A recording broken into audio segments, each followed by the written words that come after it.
ஜெய் ஸ்ரீராம். திருப்பாவை 27 தமிழில். கூடாரை வெல்லும் சீர் கோவிந்தா. எதிரிகளை வெற்றி கொள்ளும் சிறப்புமிக்க கோவிந்தனே, உன்னை நாங்கள் பாடி அருள் பெற வந்தோம். அருள் செல்வத்துடன் இவ்வுலக வாழ்விற்கான பொருட்செல்வமும் தருவாயாக. அது இருந்தால்தானே நாடு புகழ்கிறது. கையில் அணியும் சூடகம், தோளில் அணியும் பகாவலயம், காதில் அணியும் தோடு கர்ணப்பூ, காலில் அணியும் பாடகம் ஆகிய அணிகலன்களை எங்களுக்குக் கொடு.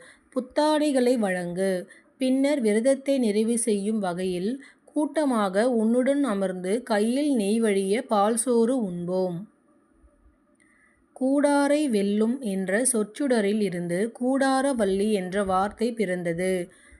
இப்பொழுது பெருமாள் கோயில்களிலும் வைணவர்களின் வீடுகளிலும் கூடாரவள்ளி விழா கொண்டாடப்படும். இன்று அக்கார அடிசல் எனப்படும் உணவு பிரசித்தம். சாப்பாட்டின் மீது நெய் மிதக்கும் சர்க்கரை பொங்கல் போன்ற இந்த உணவின் சுவை அலாதியானது. விரதத்தின் ஆரம்பத்தில் நெய், பால் ஆகியவற்றை துறந்த ஆயர்குல பெண்கள் இப்பொழுது கண்ணனின் தரிசனம் கிடைத்த மகிழ்ச்சியில் இனிப்பான இந்த உணவை சாப்பிடுகிறார்கள். பால் சோறு என்பது பார்க்கடலையும் குறிக்கும். கண்ணா, உன் தரிசனம் கிடைத்து விட்டது. நாங்கள் நீ பள்ளி கொள்ளும் பார்க்கடலில் இருப்பது போல் உணர்கிறோம். இதுவே நித்திய சுகம். இந்த சுகத்தை எங்களுக்கு நிரந்தரமாக கொடு என வேண்டுகிறார்கள். ஜெய் ஸ்ரீராம்.